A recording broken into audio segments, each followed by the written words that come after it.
Jesus. Amen.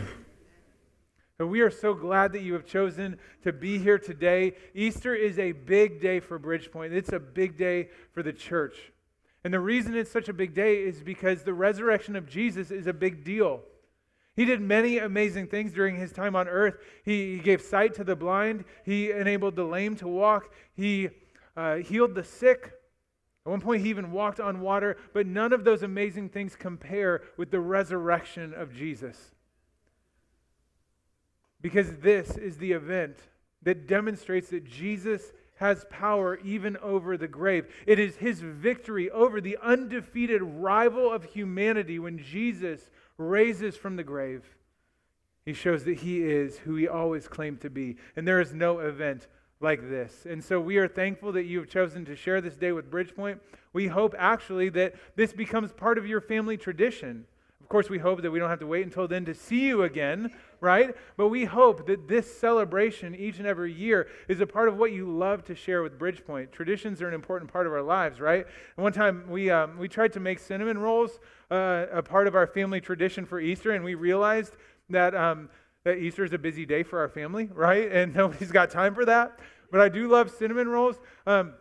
When we make them in a round pan, and everyone knows that there is one of those cinnamon rolls that is just a little bit, actually a lot better than all the others, right? And you know which one it is. It's not the ones on the edge, it's the one in the middle, because it's protected by all the others, which means that it's soft and gooey, has a little more cinnamon, and everyone knows that you accidentally get a little more icing on the one in the middle, right? And so when it comes time to serve, I always slow play it, hoping that someone else in my family will be really nice to me so that I don't have to be really nice to them, and I get the good one in the middle, right? But when I think about Easter, of all the amazing things that surrounded Jesus, I think the resurrection is the thing that's at the center, right? It's the one in the middle, and it is the greatest, the best, the most important of all the events of his life. In fact, I would argue that it is the most important event of all of human history, that there is nothing like it. And we don't have to wait for someone else to take it. It is ours. We can enjoy it. And so I don't know exactly where you're at as you walk through these doors. This may be the first time you've ever even heard the story of Jesus' resurrection. Maybe you've heard it over and over again, but you struggle to believe it because it is an impossible event. But as you are coming in, no matter where you're at, we're glad you're here. And I want you to understand that we believe this event is true. Not because a resurrection from the dead is possible, but because we believe we have a God who can do the impossible. Amen? And so today, as we look back on this event, you may have wondered at times, maybe even now, what this event means for you, right? Even though it's an amazing event, an incomparable event, it is still an event that happened many years ago, and so maybe we wonder, what difference does it make today? And that's the question I hope to answer. And I'm going to answer it by taking you to another story in the life of Jesus. It's a story where someone else is facing death. Someone else is in the grave. Someone else needs a resurrection. And as we see what happens when the resurrection power of Jesus is applied to someone else, it might give us a glimpse of what this greatest event can do for us. And so we're going to go to John chapter 11. John chapter 11. This story stands right at the center of the biography of Jesus, the story that's being told about his life. And if you're interested, you can flip there. We're going to provide the page number up on the screen for you. We have Bibles in the chairs. And so if you've never cracked open a Bible, we're going to make it easy. You can just grab one. You can turn to this page. I think there's something fun and powerful about seeing and understanding something for the very first time. And so you can open up there or follow along on the screen. And here it is. John chapter 11, starting in verse 1. It says, "Now a man named Lazarus was sick. He was from Bethany, the village of Mary and her sister Martha.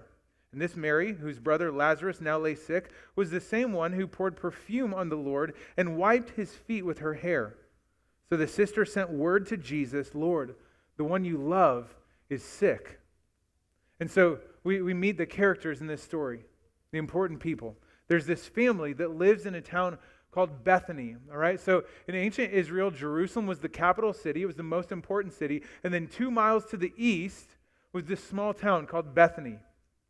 And Jesus would often travel to Jerusalem. Being the capital, he would go there, but it wasn't necessarily a pleasant place for him to stay. There were people who hated him there. And so whenever he went, he would stay a couple miles out in this town of Bethany, and we find that during most of his visits, it's likely that he stayed with this family, his brother Lazarus and his two sisters, Mary and Martha. And so Jesus had a close relationship with them, one that had developed over frequent expressions of hospitality and kindness. You know how that goes, right? People you have over to your house most often are the people you know the best. And so Jesus loved this family and cared for them. They were close friends. And so when Lazarus, the brother, becomes very sick, they send word to Jesus, even though he's a long way off. They send word to him and say, can you do something about this? And so here's what happens. When he heard this, Jesus said, this sickness will not end in death. No, it is for God's glory, so that God's Son may be glorified. We're going to pause here for a moment. He says two things. This story is not going to end in death. Death will not be the end, right? And he also says that conversely, this story will end not in death, but in God's glory. In other words, through what is about to happen, people will see something very important about God. He goes on. Verse 5, it says, now Jesus loved Martha and her sister and Lazarus. And so when he heard that Lazarus was sick, he stayed where he was 2 more days. And then he said to his disciples, let's go back to Judea. Okay, Judea is a region where Jerusalem and Bethany were located. Now, this sounds like a simple statement. Let's go back to that area. The problem was, last time Jesus was in Jerusalem, people tried to throw rocks at his head to kill him. And so his disciples get a little freaked out. They're like, Jesus, you sure you want to go back there? They're kind of looking for you. They kind of want you dead. And Jesus assures them, says, don't worry. Nothing's going to happen until the appointed time, the right time. And so let's go. I'm going to do something about this. So they begin to make their way toward Bethany. Meanwhile, this family, Lazarus, Mary, and Martha, they have friends in Jerusalem who've heard about this sickness. And so they're coming out to care for the family, to grieve with them, to make sure everyone's okay. And so you've got these two crowds, Jesus and his disciples, and the crowd from Jerusalem that is coming to mourn with or grieve with this family. Verse 11 says, after Jesus said this, he went on to tell them, our friend Lazarus has fallen asleep, but I am going there to wake him up. His disciples replied, Lord, if he sleeps, he'll get better. You know, thinking that like, hey, he's got a fever, he needs to take a nap. Lord, if he sleeps, he'll get better. Jesus had been speaking of his death, but his disciples thought he meant natural sleep. So then he told them plainly, Lazarus is dead. And for your sake, I'm glad I was not there, so that you may believe, but let us go to him. So Jesus says this strange thing. He goes, I'm actually glad I wasn't there. I'm glad I didn't do anything yet about it. And the reason is because what is about to happen is going to change their minds about Jesus forever. And so he's actually excited to reveal this, excited to show them the full extent of his power. And so, as this crowd is coming, as Jesus is coming, they hear that Jesus is on his way, and one of the sisters goes out to meet him. We read in verse 20, when Martha heard that Jesus was coming, she went out to meet him, but Mary stayed at home. Lord, Martha said to Jesus, if you had been here, my brother would not have died.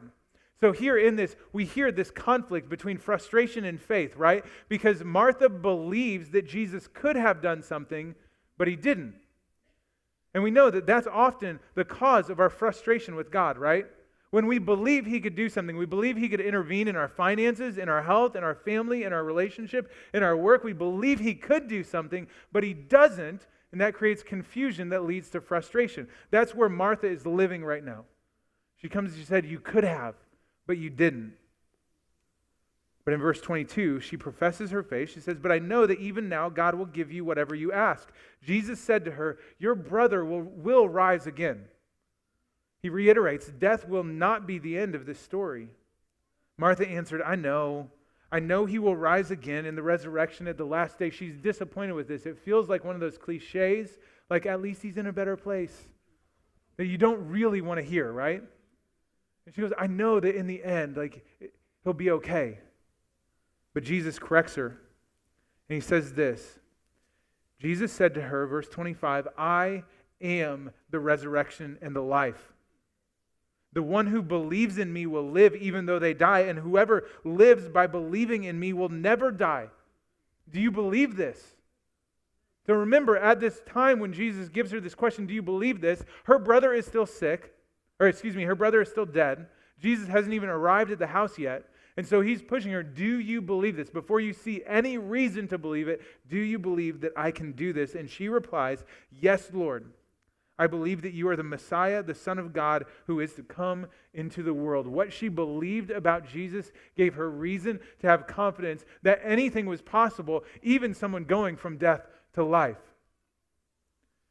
Jesus uses death as this point of reference, and he says, if you believe in me, even though you die, you will keep on living. And then he takes a step backwards and he says, anyone who is living right now by believing in me, will never really die. He says there is life on both sides of death for people who believe in him. And so before we continue this story, I want to make an observation that I think is exactly what Martha needed to hear at this moment, but it's also exactly what we need to hear. And that is that the life Jesus gives does not end in death. Okay? Maybe you feel like you already know that. Seems a little bit like a cliche. It's so simple. But let me encourage you. Sometimes the simplest things are the things we need to understand most. The life Jesus gives does not end in death. And so whether we want to acknowledge it or not, death lurks in the shadows of everyone's life, right? It stands in the distance, this imposing presence that we want to ignore, right? But the reality is death is the inescapable enemy of humanity. It is undefeated. No one has withstood it, right? And death has this power over us to inflict pain that nothing else can. When it comes to the people you love most, you know that nothing creates the kind of grief that death can bring, right? I'm guessing that some of your darkest or most difficult moments have been standing bedside as you watch life slip from someone, or standing graveside as you said goodbye to the last time in the shadow of death. There is nothing that can produce the kind of grief that death brings, right? But also, there's another side to this. That's true when we think of it for others, for people we love, but also when we think of it for ourselves, nothing can produce fear in us like death can. If you've ever had a close call, if you've ever received bad news from the doctor, if you've ever been uncertain about what was going to happen next, or you were in an accident, and you had to face death, you know that nothing produces the kind of fear, even for the bravest, the most faithful of us, nothing can impose fear on us like death can, right? And so we're afraid of it more than anything else. Well, actually, statistics say there is one thing that people fear a little more than death. Do you know what it is? It's public speaking, which means that some of you would literally rather die than do what I do every week. I'm not sure that's, maybe it's not true if you actually had to choose. For some of you, it may be, right? But if we're honest, there's nothing we fear more than death. It has power to inflict a pain that nothing else can. It hurts. It scares us. And there's nothing we can do about it, right? And so it makes us uncomfortable. We try to delay it as long as possible, if not by exercising and eating well, at least by going to the doctor and following their instructions, or taking medicine, or getting the services. We try to push it off as long as possible. We don't want to talk about it. It makes us uncomfortable. My dad, who is part of the team that teaches Financial Peace University here several times a year, gave us a funny Christmas gift earlier. He gave us this software that will help us draft a living will, which is a great Christmas gift, right? It's actually really helpful.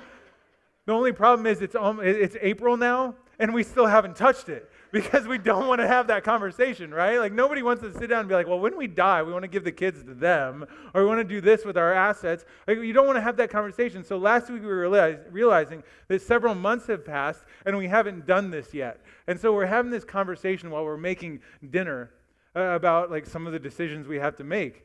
And one of our kids yells from the other room, "Can we please stop talking about dying? It's weird." And like, so in their innocence, they articulate what we all feel. We just don't want to talk about death anymore because it's uncomfortable, right? But what Jesus says in this moment changes the way we can view death. He describes it as sleeping. He says that it's not an end state. It's just a transition, right? I mean, for the people, as he was first speaking, their day was a little different than ours. They didn't have the benefit of electricity. And so their day ended about sunset and it began about sunrise. And so sleeping was this temporary state between one day and another. It was this transition from beauty to beauty, from life to life. And Jesus indicates that that's exactly how he views death. And so when we think about this transition, when we think about the end of our time on earth, we often think of it as a passing from life into death, right? That we leave life behind and we jump into this unknown abyss of death. But Jesus suggests that it is actually the opposite. That when we pass from this world, we actually go from what is the closest thing we'll ever experience to death to a life that is unlike anything we've ever known. That what awaits us on the other side is more like life than anything we've ever experienced in this world. It's as if the disciples, in their ironic, ignorant comment, is actually true. If you sleep, it'll get better. If you die, it will get better. When you die, what awaits you on the other side is more of life than you've ever known here. And it's really not that hard to imagine that life can get better than what we experience in this world, right? With all the brokenness, with all the tragedy, with all the turmoil that exists in this world, it's not hard to imagine that it is possible for it to be just at least a little bit better than this. And so when we go from life into life, everlasting, we begin to experience life the way it was always supposed to be. For the first time, we experience life without every stain of sin, every aspect of its consequence. We get to experience life without brokenness, without guilt, without grief, without suffering, without stress, without fear and insecurity. It's as if everything wrong with this world has been stripped away and we are left with life as it was always supposed to be. Doesn't that start to change the way you think about death? It doesn't mean that you don't fear it anymore. It just means that you have an idea of what's on the other side, and it's certainly not so bad, right? See, Jesus is revealing a truth that we need to know, that the life he gives does not end in death. We were created by God for eternity. We were created to enjoy him and delight in him, not only here, but forever. And I wonder if this isn't the truth that Billy Graham had in mind. Billy Graham was one of the most influential Christians in the 20th century, and he just passed away this year, but long before he passed away, he said this. He said, "Someday you will hear that Billy Graham is dead." He says, "Don't believe a word of it." He says, "I shall be more alive than I am right now." He knew that death was not the end. He knew that it was but a transition from life into life, and the life he would be living then with Jesus was more like life than anything he'd ever known. And that's the truth that Jesus is trying to help us understand, is that when he gives life by believing, when we believe in him, it does not end when we die. Now that demands faith, right? In something we can't see. But what happens after this is an important part of the story that can help us believe. So we're going to keep reading. Hey, Martha had just spoken with Jesus. She goes back to her sister Mary and sends for her to go out and to talk with Jesus too. Verse 32 says, when Mary reached the place where Jesus was and saw him, she fell at his feet and said, "Lord, if you had been here, my brother would not have died." Again, it sounds familiar. When Jesus saw her weeping, and the Jews who had come with her also weeping, he was deeply moved. I want you to remember that. He was deeply moved in spirit and troubled. "Where have you laid him?" he asked. "Come and see, Lord," they replied. And Jesus wept. The word here is describing spontaneous and uncontrolled crying. He burst into tears. And then the Jews said, "See how he loved him."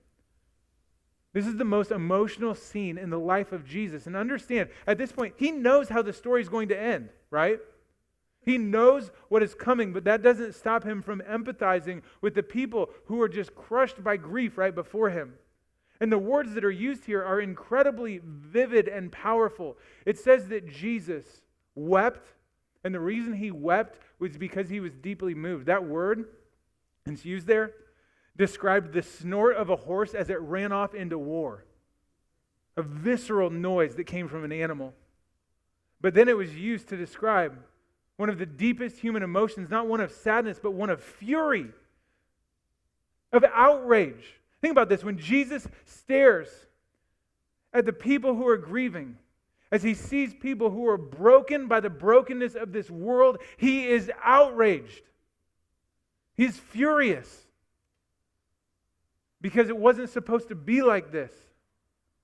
And so there are times when we know that God can do something and he doesn't, that it bothers us, it frustrates us. And as a result, we might start to believe that God actually doesn't care as much about the brokenness of this world as that we wish he would. But this story tells us something different. It shows that Jesus, when confronted with the grief of people he loves, when they were broken by the brokenness of this world, he was outraged. He was furious. He was grieved by it too. And I need you to understand that I don't know what you believe about God up to this point, but he grieves when you grieve. He feels what you feel. When the consequences of sin in our world press down on you and produce emotion in you, when you are stressed, when you are covered in grief, when you feel shame, I need you to understand that Jesus feels what you feel. He grieves with you because he loves you. And it is that love that drove him to the cross to do something about it. And so the next time you feel it, the weight of this world pushing down on you, understand that you have a God who feels what you feel and has already done something about it.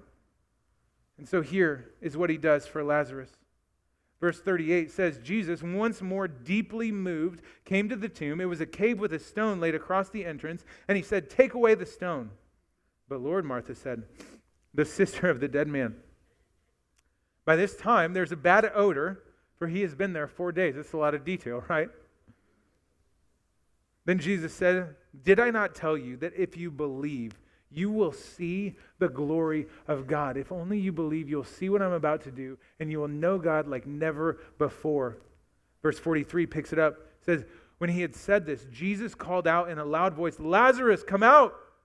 And the dead man came out, his hands and his feet wrapped with strips of linen and cloth around his face. Now, for a moment, we can step aside and wonder how in the world this man wrapped up in cloths made it out of the grave, right? Like, I wonder if it's a little penguin waddle, if he had to get down and inchworm his way. I don't know exactly, log rolling out of the tomb. We don't know for sure, but somehow this man who is still tied up comes out of the grave. And Jesus said to them, "Take off the grave clothes and let him go."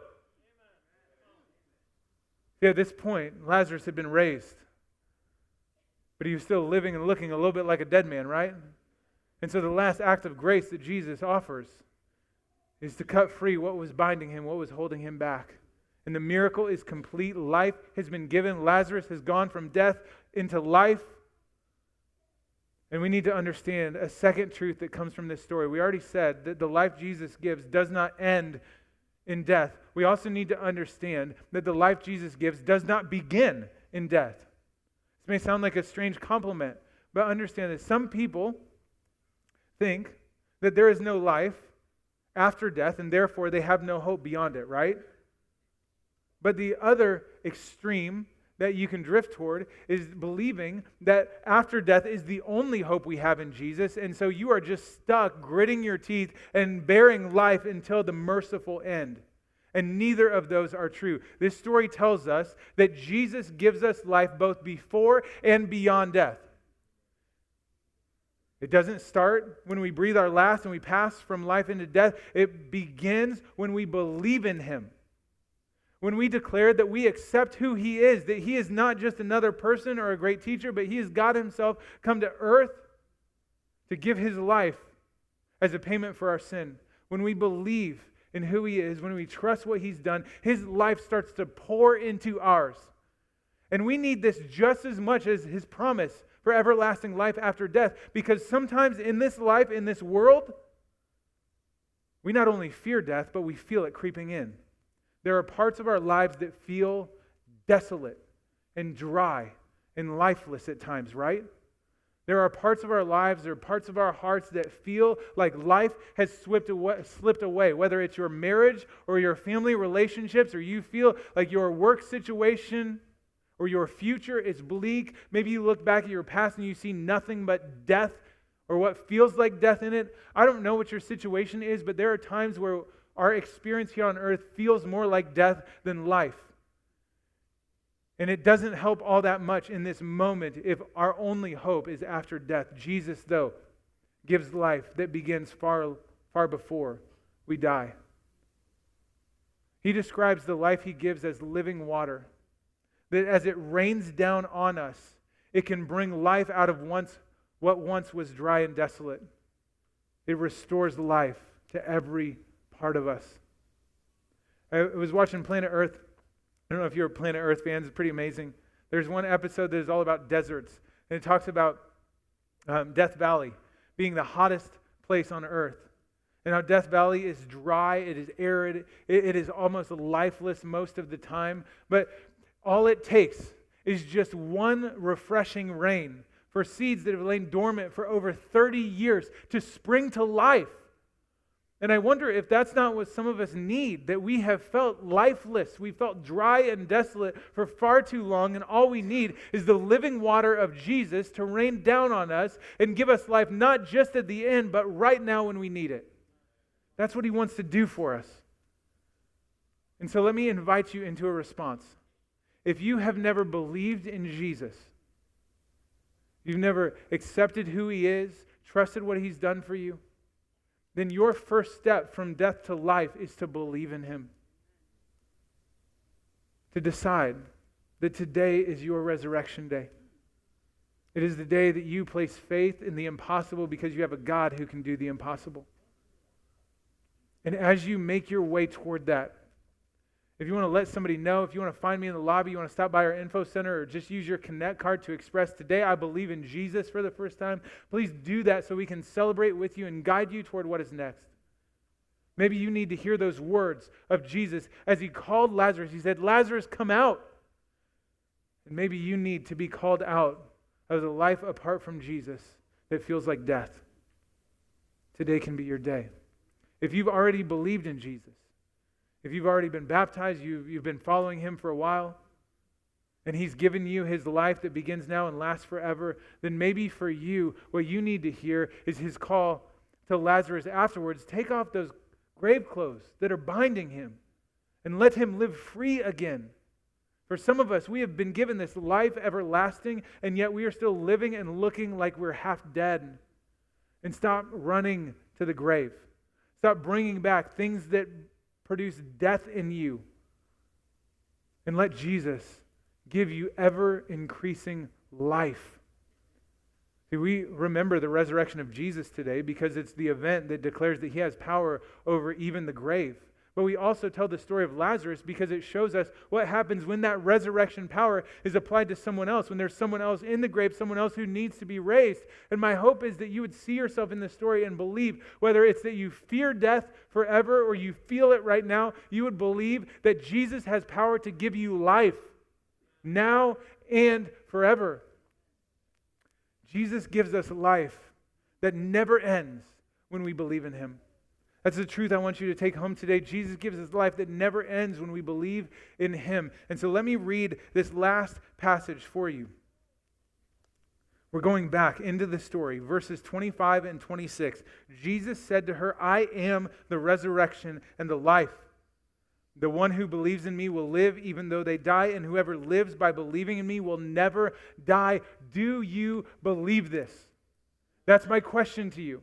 And if you believe it, whether it's for the first time today or you've believed it for a long time, I am going to invite you to proclaim that you believe it using the words Martha used to respond to Jesus. This is from John 11:27. The question is, do you believe that Jesus is the resurrection and the life? Do you believe that he gives you life now and forever? If so, read these words with me. Yes, Lord. I believe that you are the Messiah, the Son of God, who is to come into the world. Father God, you are our hope. You are our joy. You are the one and only one who has power to bring life out of the grave. And so many of us need it right now. We all need it forever. I pray that your living water would rain down on us, that you would help us believe in you. You would help us live the life you've